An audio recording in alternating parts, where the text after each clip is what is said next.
with a giant claw powerful enough to punch through metal. A mouth full of crocodile-like teeth. And a sail on its back. It's the biggest, baddest, weirdest dinosaur you've never heard of. Its name is Spinosaurus. Now we unravel its deadly secrets as we resurrect a monster.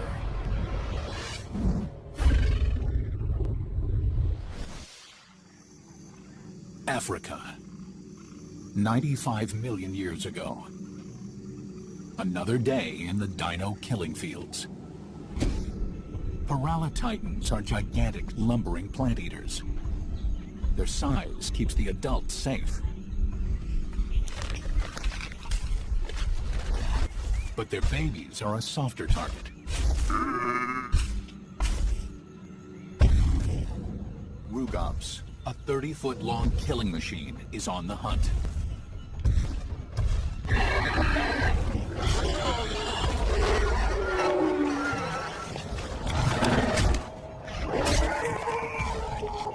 Rugop's speed wins the day. But it's not over. In this land of giant killers, there is always a bigger beast. Enter Spinosaurus.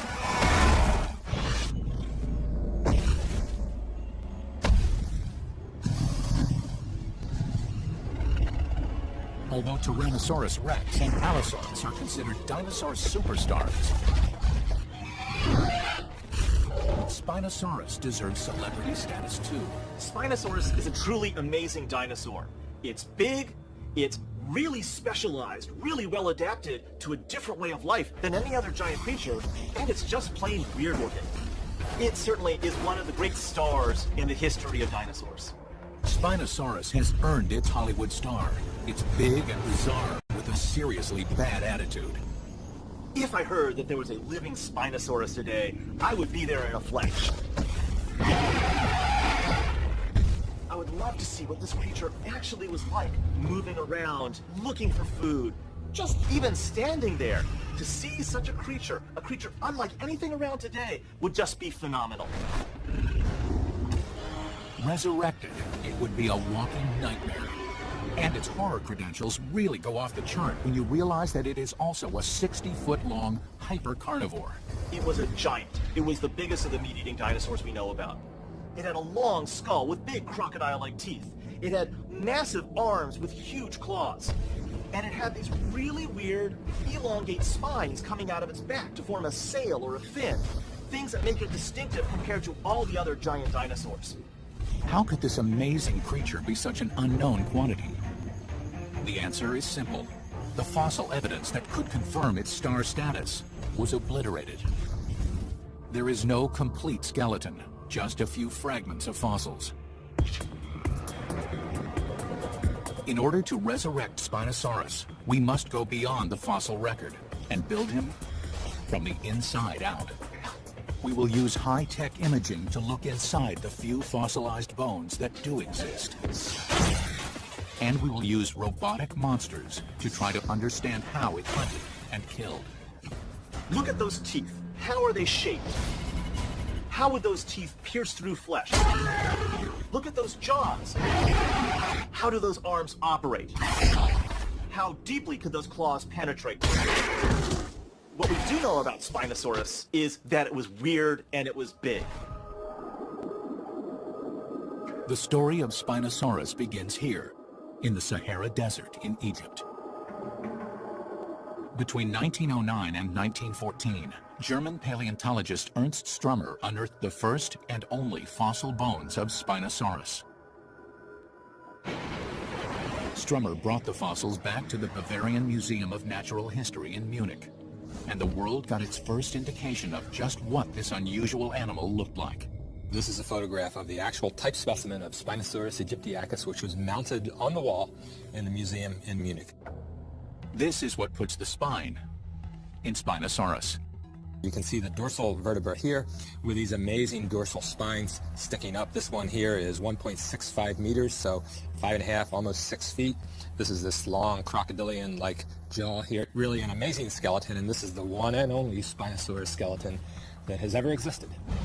But the skeleton didn't last long. Human history collided with prehistory. During World War II, Allied bombers conducted long-range bombing missions over key installations across Germany. Sadly, the Bavarian Museum was across the street from the Nazi Party headquarters. And on April 27th, in 1944, the Allied forces bombed Munich, and collateral damage destroyed the museum. The Spinosaurus skeleton was smashed to dust. What had survived for 95 million years was vaporized in the fog of war. Since there are only a few bits and pieces known from the original Spinosaurus, it's pretty difficult to put it together. What we need is a link. What we need is something to tie those pieces together. The few photographs of this amazing discovery have inspired our team. They provide a foundation that allows us to resurrect a monster. But these photos raise questions about how this predator hunted and killed. Why were its jaw and teeth so different from those of other carnivores? Unlike a typical meat-eating dinosaur, it's got this long, very crocodile-like snout and cone-shaped teeth, rather than the railroad spike-like teeth of T-Rex. Why did it have such huge forearms, tipped with gigantic claws?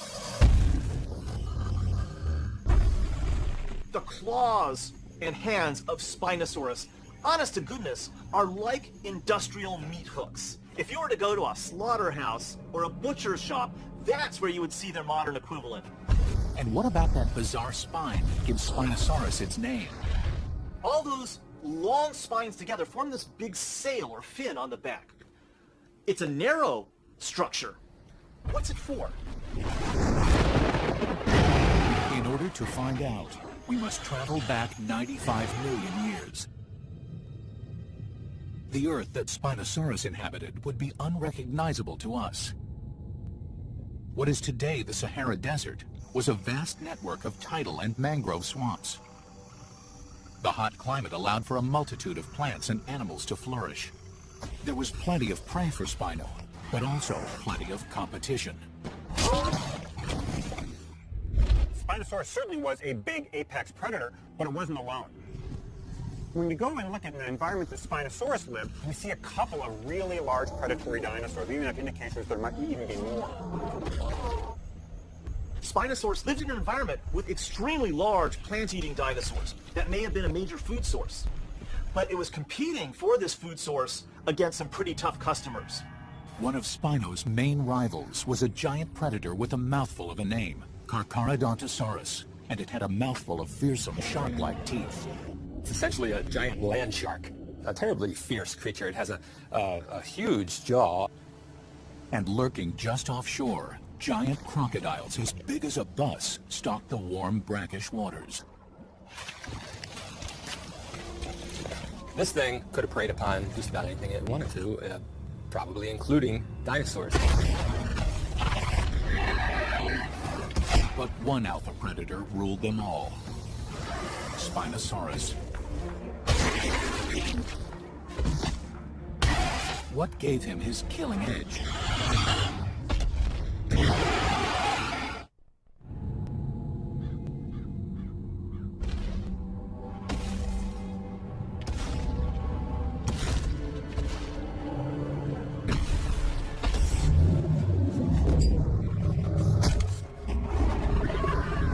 We are lucky. We have resurrected a monster. But 95 million years separates us from this huge killer.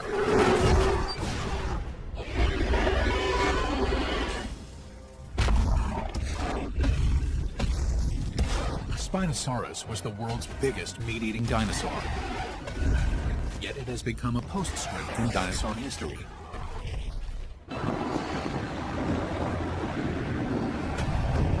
The most complete fossil of Spinosaurus was obliterated by bombs in World War II. And without the fossils to ensure its immortality, Spinosaurus has turned into the most amazing dinosaur you have never heard of. But scientists have continued to try to uncover more about this massive creature and its weaponry. Paleontologists have to rely on a number of different lines of evidence to try to reconstruct any fossil creature. We can look at its closest living relatives, things like birds and crocodiles, and see what traits they have. And it's by these ideas, and by some speculation, that we can resurrect an extinct animal.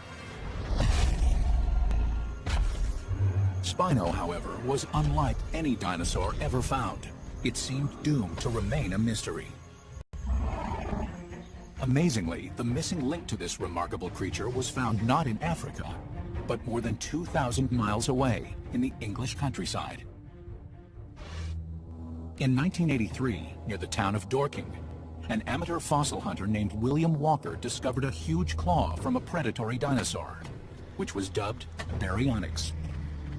Baryonyx appeared to be a very singular dinosaur with a very long snout packed with dozens of teeth. Very peculiar anatomy overall, with very robust forelimbs that carried a very large, powerful claw on the thumb. That giant thumb claw is a distinctive weapon, and it had been seen in another dinosaur. Some astute paleontologists recognize some intriguing similarities between this new English dinosaur and Spinosaurus. Paleontologists determined that Baryonyx was a close relative of Spinosaurus. We can use information that we find about baryonyx, which are known almost completely, to allow us to sort of fill in the blanks about what we don't know about Spinosaurus. Baryonyx is like a mini Spinosaurus, without the sail. Using its skeleton as a template, scientists were able to reconstruct Spino. And when it was done, it proved to be an absolute monster. 60 feet in length, 7-foot forearms, 15-inch claws, and 9 tons. Spino was nearly as long as this 18-wheeler and 6,000 pounds heavier. And it outweighed and outreached the legendary T-Rex and every other big predatory dinosaur. Size matters, but the weaponry matters even more. And rebuilding Spino's toolkit is the key to understanding what and how it killed. When paleontologists want to know how prehistoric predators do their dirty work, the teeth tell the tale. Scientists study teeth the same way a detective looks at a murder weapon. Length, shape, number, the way they point in the jaw, all give clues to how an animal kills. But for years, Spino's trail was cold. With no fossil teeth to examine, there was no chance of figuring out the kill plan. Then science got a lucky break. In 1975, Spinosaurus fossil fragments were discovered in the Kemkem Desert in Morocco. And these fossils had teeth, the clues scientists needed. At the Museum of Natural History in Milan, Italy, a team of paleontologists led by Cristiano Dal Sasso examined these teeth. They discovered that their conical shape and spacing made them perfect for grabbing, puncturing, and gripping. Not the smash, tear, and slice approach that characterized the business end of a T-Rex. When we look at the skull of T-Rex, we see a skull that is really built for power and for delivering a tough bite. With Spinosaurus, what we see is in fact a much different arrangement. This skull is not arranged to really direct forces back into the skull, but rather the teeth are arranged much more for grabbing and holding. T-Rex used its massive skull as a weapon to smash and rip through heavily armored prey. Spinosaurus was the largest carnivorous dinosaur ever to stalk the Earth. But most people have never heard of it. Now, our scientific team is resurrecting this monster to try to figure out how it lived, hunted, and killed. Resurrecting a dinosaur like Spinosaurus is pretty difficult, especially when the first specimen was destroyed and we can't even use those original bones. Recently discovered skull fragments reveal that Spino didn't bite like other big dinosaurs. Its teeth weren't designed to tear through armored skin, bone, and flesh like T-Rex. Their cone-shaped teeth, 6, 8, 10 inches long, possibly longer, sticking out of tremendously powerful jaws. Really, really nasty weapons of destruction. How did it shred its prey? The answer isn't in a museum. It's here, out in the Croc Lab. Biologist Ken Vliet says there are many similarities between Spinosaurus and modern crocs. If you look at this skull as analogous to a Spinosaurus skull, we have a fairly low skull that's elongated with a slender snout and lined with these conical teeth. Crocodilians have the most powerful bite forces of any animals that have been measured. They have a tremendous crushing power in their jaws, but they don't have teeth that are meant to tear and separate prey items into bite-sized pieces. So if your teeth don't cut it, how do you kill? They can grab a hold of a prey item and go into the death roll. And just by the mass of their body, they can tear an item off of a prey animal. Tearing an animal to bits in a death roll is brutal, yet effective. Spino was way too big to spin, but crocs have another terrible trick.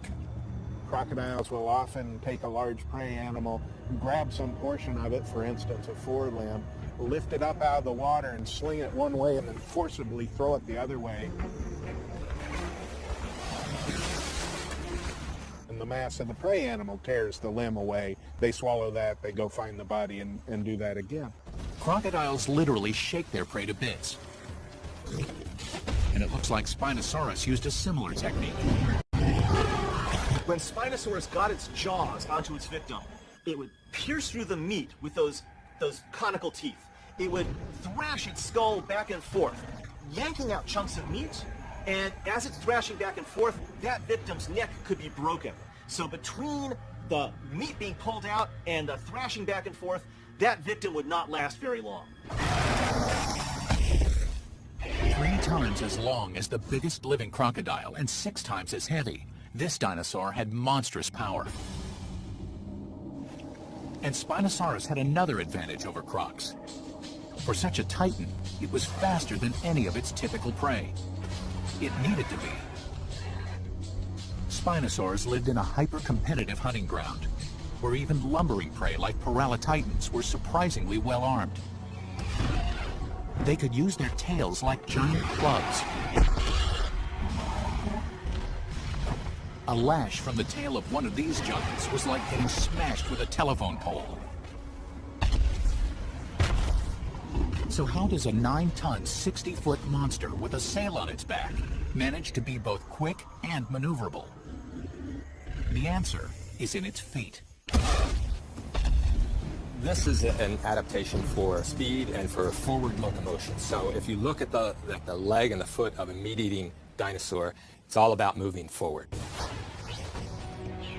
To keep 9 tons of speeding Spino on track, the monster's hips and leg bones were engineered to withstand huge stress and torsion. They have this really strong bone box, essentially, that forms this big muscle attachment point. It's like the girders on a bridge. So then they can have these big leg muscles that come up and attach to this bone box, and then it creates a very efficient system. Flexible feet, immense legs, and reinforced hips. Spino was a phenomenal running machine. If Spinosaurus was coming for you, you'd better learn how to hide. If you ran in a straight line and it was chasing you, it would get you, unless you were an Olympian athlete, and then you've got a chance to book away from it faster than it could run. Unfortunately, we're at the right height for it to grasp, to snap out with those jaws. All dinosaurs were swift movers compared to a lot of modern creatures. It could catch any one of us. A picture is emerging of a fast and furious killer. Quick enough to hunt down prey. Strong enough to shake it to bits. But this monster has more terrible secrets that must be explained. Each of its arms, bigger than a grown man, was tipped with 3 massive meat hooks. How did Spino use them? And just how much damage could they inflict? As we scientifically resurrect this creature, we have re-examined its 6-foot jaw. But it had another formidable weapon, huge razor-sharp claws on muscular arms.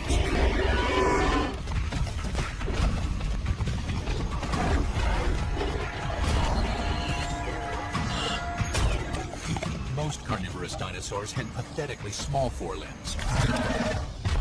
By comparison, Spino looks like a bodybuilder with giant claws.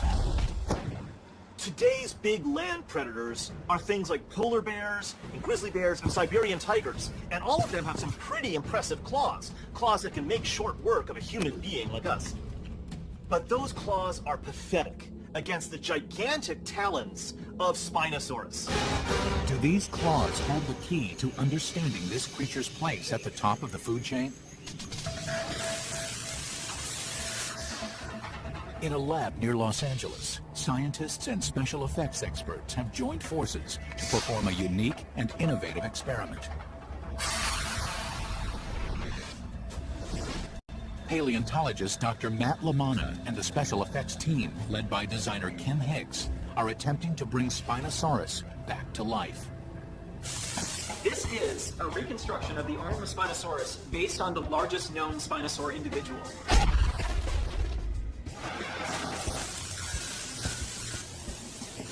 They are building a life-sized steel replica of a Spinosaurus forearm and claw. 7 feet of deadly power. What we're going to do here today is slam this big schematic Spinosaurus hand into some modern day items and see what kind of damage it does. Maybe to get an idea of what the real thing might have done to animals that lived in its environment.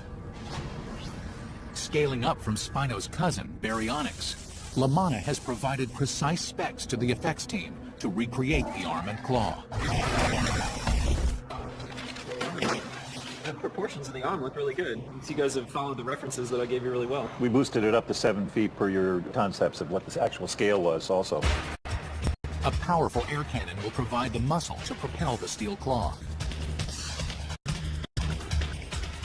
The entire device is anchored to the concrete floor using 17 half-inch bolts. If this thing gets loose, it could kill someone. Well, we have a 7-foot radius, so the tip is going to move a lot faster than the actual thrust of the armature, and we've got about a 12-inch thrust on the armature. Approximating the force of the real animal is tricky. But if LaManna's calculations are right, the size is dead on.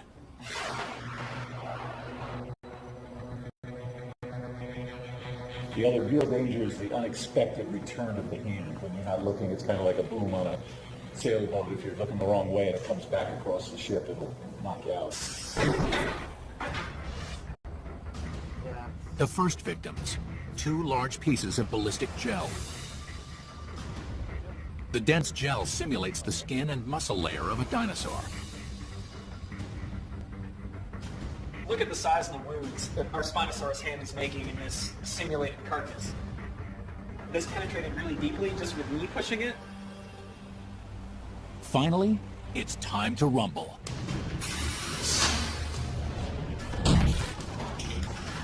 Yuck. That's what happens. Look at the slime trail. I have to admit, I was expecting a splatter. But I think what we got is even more impressive in the sense that the depth of this wound, like long, jagged wound that this yields. Imagine you're the body of a big animal, something that gets hit with that, and that's a devastating wound. Now our recreation team ups the ante. They want to see the upper limits on Spinosaurus's smackdown power. The claws easily rip into flesh, but could they have slashed through the armored skin of prehistoric prey? It's time to really test Spino's power against steel. Bring in the car door.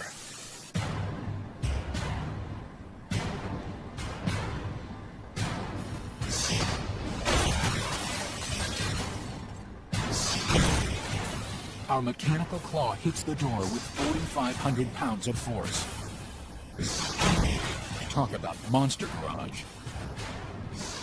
Obviously, this is an animal that's going to keep attacking with these big giant arms and the tip of these huge claws. I mean, we've seen today, like, what a model of this thing's forelimb could have done. It's just really humbling to imagine what the real thing might have been like. And imagine what it would do to a human being.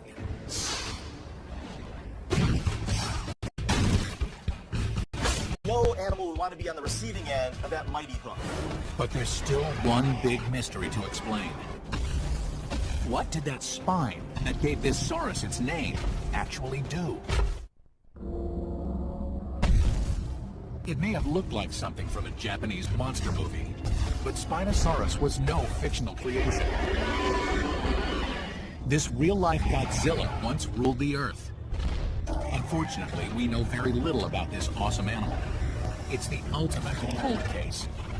The loss of the original Spinosaurus fossil was a great tragedy for science. And so, for many decades, we've missed what it is that makes Spinosaurus so interesting because we couldn't look at its bones. Piecing together the few fossil fragments that do exist, we've been able to build up a picture of Spinosaurus and bring this monster back to life. But there is something missing from our resurrection of Spinosaurus. And that is the purpose for that spiny sail. Often paleontologists can find direct comparisons between the features of living animals and prehistoric creatures, but not here. Since nothing in the world today has a sail like Spinosaurus, paleontologists are forced to speculate on the possible functions of the structure. What was the purpose of Spino's sail? The answer could lie in the brutal climate. This is a time when the world was very, very hot, hotter than it is today. And so if a creature is vigorous, if a creature is moving around a lot, it's going to have a cooling issue. A prehistoric predator like Spinosaurus was constantly on the move. Nature has provided a way for some animals to cool off. For instance, elephants flap their ears to help shed heat. Spino's sail may have had a similar role in that superheated climate. A structure like a sail gives a huge surface area without much addition of volume. It can remove heat. Hot blood flowing through the skin covering the vertebrae releases heat before it returns to the body. Another theory is that instead of being a device to keep cool, the sail was a way for males to look cool. It's quite common in animals for males to sport extravagant horns or elaborate plumage to attract females. Spino's sail could have been the equivalent of a peacock's tail. It could show off against maybe other Spinosaurs, maybe in tests of showing off which is the better Spinosaurus, which is the dominant one, which one gets all the girls or whatever it is. But with only one skeleton ever discovered, it's impossible to know if the sail was found only on male Spinos. But now, there's a radical new theory about the purpose of the sail from Italian scientists studying the only existing fossilized vertebrae: fishing. That's right. Many paleontologists believe Spinosaurus was not only the world's biggest fisherman, it used the biggest lure. Some fish-eating birds, like herons, use their wings to create shadows while standing in the water. Fish are attracted to these dark areas, and when they swim near, the birds grab them with their beaks. Did Spino use its fin the same way and then use its teeth and claws to nail the kill? In an attempt to answer this question, Cristiano Dal Sasso and his colleagues examined the Spino jaw fossil. They discovered an intriguing feature. The snout is covered with a number of enlarged pits. These pits have been found only in the Spino family. So what purpose did they serve? Once again, the answer may lie with the modern crocodile. It's been discovered in recent years that modern crocodilians, like alligators, have specialized pits in their snout. Those pits hold receptors that allow them to detect motion in the water. Now, there are also lots of pits in the snout of Spinosaurus. And it may be that in Spinosaurus, we have the same type of sensory features. But how can we tell if Spino had these sense organs? How do you look inside a 95-million-year-old skull?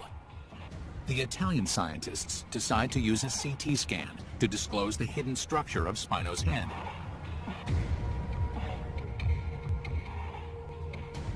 The The CAT scan reveals that the pits at the end of the snout all have a kind of canal attached to them. Dal Sasso and his colleagues believe that these canals may have been nerve pathways to the pits. We don't know this for certain, and it will take some detailed anatomical work to demonstrate those pits are the same thing as the pits in crocodilians. With what could be motion-detecting pits at the end of its nose, and a skull and teeth that look like a crocodile's, the scientific team is starting to think Spinosaurus might also have behaved like one, too. In fact, maybe this long, low skull was crocodile-like for the same reasons that crocodile skulls are crocodile-like. That's really handy as a means of actually catching and eating fish. The giant claws that Spinosaurus could use to disembowel its victims would serve just as well as a pair of monstrous hooks. Remarkably, the largest ever land predator was also a formidable water predator. Spinosaurus was adaptable and apparently invincible, a gigantic multi-purpose killing machine from which nothing on land or in water was safe.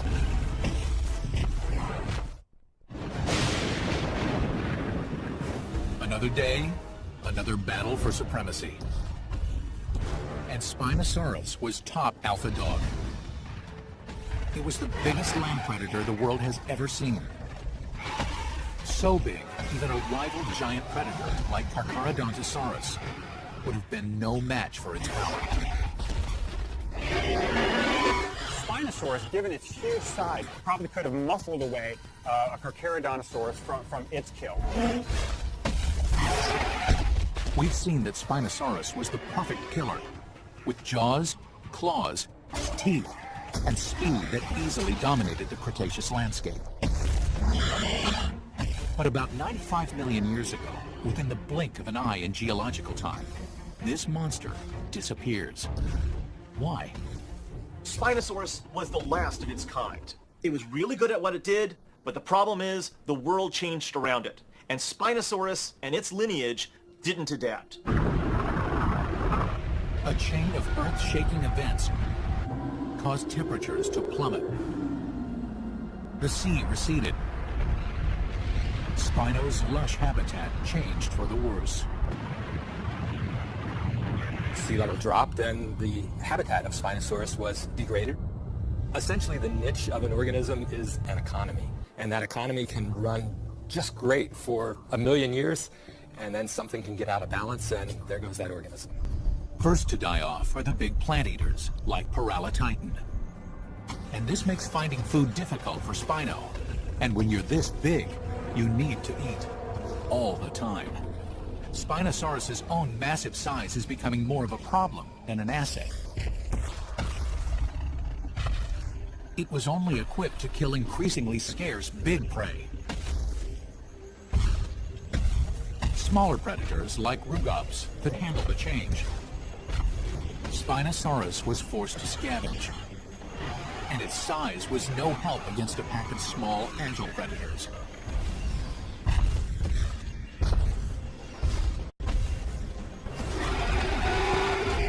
The once invincible Spinosaurus that ruled a world of giants is fighting for its life. And Spinosaurus had one major design flaw. Those spines are fused to the vertebra. So Spinosaurus, if it rolls over, it breaks its back and dies.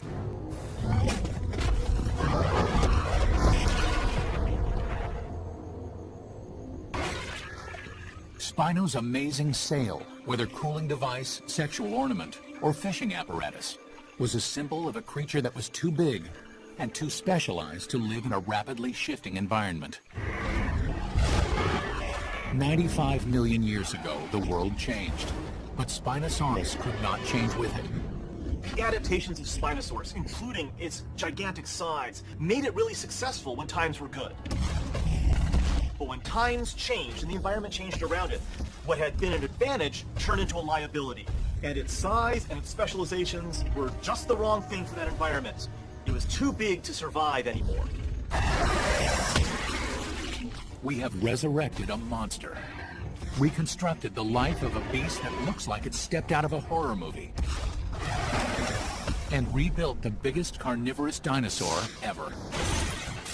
A 95-million-year-old predator has been brought back to life. And now, Spinosaurus rightly claims its place on the dinosaur A-list.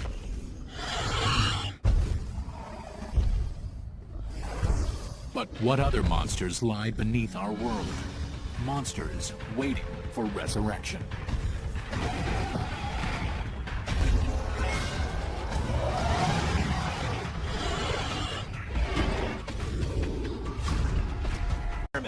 It was too big to survive anymore. We have resurrected a monster. Reconstructed the life of a beast that looks like it stepped out of a horror movie. And rebuilt the biggest carnivorous dinosaur ever. A 95-million-year-old predator has been brought back to life. And now, Spinosaurus rightly claims its place on the dinosaur A-list.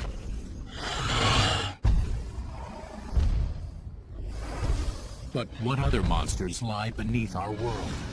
Monsters waiting for resurrection.